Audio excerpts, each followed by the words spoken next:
Bonjour à toutes et à tous, vous écoutez Cinécast, le podcast qui chaque semaine vous recommande des films à voir au cinéma, en streaming ou en VOD. Et aujourd'hui, je vais vous parler du film Haut les mains, nouveau film de Julie Manoukian qui sort ce 12 février dans les salles. Euh, Film qui est aussi écrit par Julie Manoukian, avec notamment Émilie Kahn, Vincent Elbaz, Tracy Gotoas, pardon, et Gaspard Meyer-Choran. Alors, le film nous raconte des crimes contre la nature qui vont scandaliser les gens. Heu, les injustices faites aux femmes les révoltent.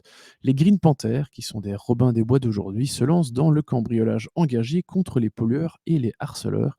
Mais pour ouvrir le coffre de leurs rêves, il faudra s'associer à Bernard, un cambrioleur vieillissant pas très à jour sur l'écoféminisme.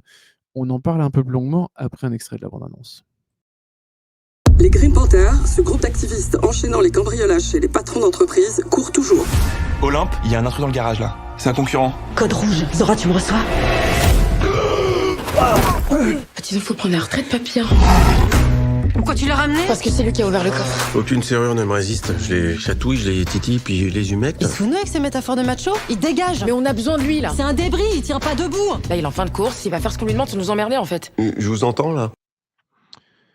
Voilà pour la courte présentation des personnages, mais rien que cette scène dresse déjà un petit peu le tableau de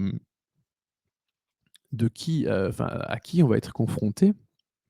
Et donc ces 4 personnages sont les 4 personnages principaux du film, à savoir ce fameux groupe des Green Panthers, qui est donc composé, d'une quarantenaire, cinquantenaire avec, 2 jeunes ados, enfin qui tournent autour de la, vingtaine, 20-25.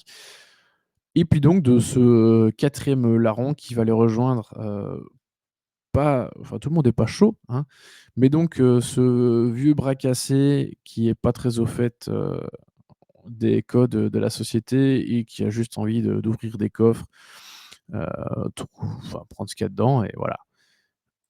Alors, hem, globalement, c'est un film qui suit les codes du film de casse, hein, des films de cambriolage, avec le grand projet évidemment, donc à savoir ici de s'attaquer à un grand pollueur qui en fait, donc c'est un type qui a une espèce de fondation, qui donne des écolabels à des sociétés.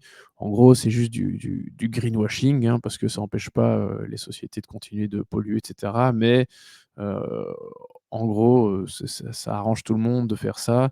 Lui, il s'enrichit, eux, ils soignent un peu leur image parce qu'il a un peu une espèce d'image de Nicolas Hulot, bon l'image que Nicolas Hulot avait il y a 20 ans, hein. Pas l'image actuelle. Mais donc, de grands défenseurs de la nature et donc forcément pour ces sociétés, avoir le label, éco machin de ce gars-là, de sa fondation, bah, ça le fait. Donc petit cercle, heu, vicieux dans l'absolu parce que évidemment, tout le monde, enfin tous les autres en pâtissent au final de ce petit jeu, entre amis. Et donc évidemment tout ça ne plaît pas aux Green Panthers qui vont essayer de révéler au grand jour les réels agissements de cette personne, qui répond au doux petit nom de MDR, c'est l'acronyme de son nom, hein. Hem, bon voilà, ça situe un peu le niveau quand même. Donc grand projet, évidemment avec un fond social, écologique et cetera derrière. Mais globalement, le film est un film de casse. Évidemment, il fonctionne bien parce qu'il y a ce fond social, écologique et cetera et qui va toucher, le féminisme aussi et donc le film aborde pas mal de sujets sociétaux, actuels. Parfois l'air de rien, hein, l'air de pas y toucher avec des petites répliques. C'est pas toujours très, très fin, mais dans l'ensemble, ça fonctionne pas trop mal. Ça va choquer personne, et quelque part, ça remet un petit peu ceux qui sont pas, heu, très au fait de l'évolution des choses actuelles, un petit peu dans les rails et les recadrer un petit peu quelque part. Parce que via ce personnage incarné par Vincent Elbaz, bah, évidemment, en tant que spectateur, on va donc voir, certaines choses et voilà, certaines personnes vont évidemment découvrir ça pour de vrai, genre des choses qui sont peut-être plus acceptables, enfin qui ne sont plus acceptables, c'est pas peut-être. Hem, donc c'est un petit peu, le guide, du féminisme, de ce qu'on peut faire, de l'écologie et cetera pour les nuls quoi. Pour vraiment les gens qui ont pas les codes ou qui comprennent pas et qui ont toujours un petit peu leurs œillères. Hem, donc à ce niveau-là, je trouve que le contrat est plutôt bien rempli. Heu, comme je le disais, c'est pas toujours fait de manière très fine, mais il y a quelques scènes plutôt rigolotes, en tout cas relativement amusantes. On rit pas aux éclats non plus, mais il y a des petites situations qui vont, nous faire arracher un petit sourire de temps en temps, donc c'est déjà pas mal. Hem, mais donc le truc, c'est que ça l'écriture est pas mal, l'histoire du cast, ça tient la route, le nouveau venu et tout ce qui l'entoure, parce que c'est pas juste un simple nouveau venu comme ça.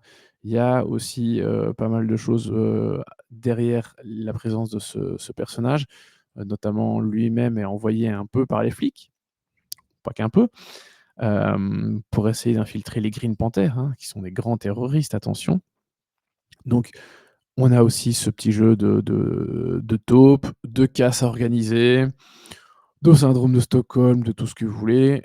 Donc globalement, c'est OK, c'est gentil, c'est simple, ça fonctionne bien, mais du coup, parfois, c'est un petit peu naïf et et même si je comprends bien évidemment la cible, hein, j'en ai, pas mal parlé là maintenant, mais je trouve que c'est dommage que ce soit vraiment parfois trop naïf, pas assez fin et parfois de peut-être pas faire assez confiance au public au niveau de ce que ça veut raconter, enfin plutôt de comment, raconter ces choses-là. Voilà, ça c'est un petit peu dommage, hem, mais c'est pas très, très grave non plus.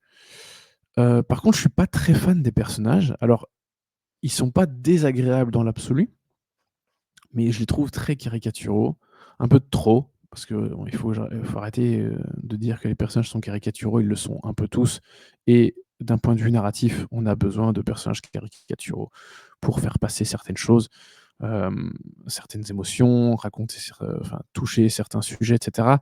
Hem, donc bon voilà, c'est pas un problème, mais ici je les trouve vraiment très caricaturaux et malheureusement un peu inconsistants. Et je trouve qu'il y a des choses qu'ils vont trouver pour essayer de donner de la consistance à chacun des 4. Heu, il y en a l'un ou l'autre, on se dit quand même: «Bon, ils avaient pas grand-chose à raconter à leur sujet, donc voilà ce qu'ils vont faire, quoi». Bon, voilà, mais je trouve ils bénéficient tous d'un capital sympathie, assez évident, donc ça passe. Mais voilà, je les trouve un peu inconsistants et ça, c'est assez dommage. Heu et puis bon, pour la mise en scène, évidemment, c'est très basique, c'est très téléfilmique et bon, en même temps, la réalisatrice vient de la télé. Je pense elle est sur ses 4 5 films, il y en a peut-être un qui est un film de cinéma. Les autres, ce sont des films de télévision. Donc voilà, il y a pas grand-chose de remarquable à signaler d'un point de vue, mise en scène. Photographie, évidemment, très photoréaliste, même si il y a eu bien pire que ça. Donc voilà, d'un point de vue technique, il faut pas aller chercher, grand-chose à se mettre, sous la dent. Hem et pour, terminer, oui, je trouve que les comédiens sont plutôt pas mal. Hem, je parlais de leur capital sympathie, bah oui, enfin le capital sympathie des personnages, mais ça évidemment, c'est grâce, principalement aux comédiens et je trouve que voilà, ce quatuor, composé de Émilie Kahn, Vincent Elbaz, Tracy Gotoas et Gaspard Meyer-Choran fonctionne plutôt bien. On a Stéphane Deback dans le rôle, du flic, évidemment insupportable, que tout le monde a envie de gifler. Il est très bien aussi. Donc voilà, casting plutôt, tout à fait correct. Il y a pas, j'ai rien de négatif, vraiment négatif. Il y a toujours des petites choses qu'on peut trouver à gauche, à droite, mais faut pas chipoter non plus. Mais voilà, dans l'ensemble, le casting tient plutôt bien la route.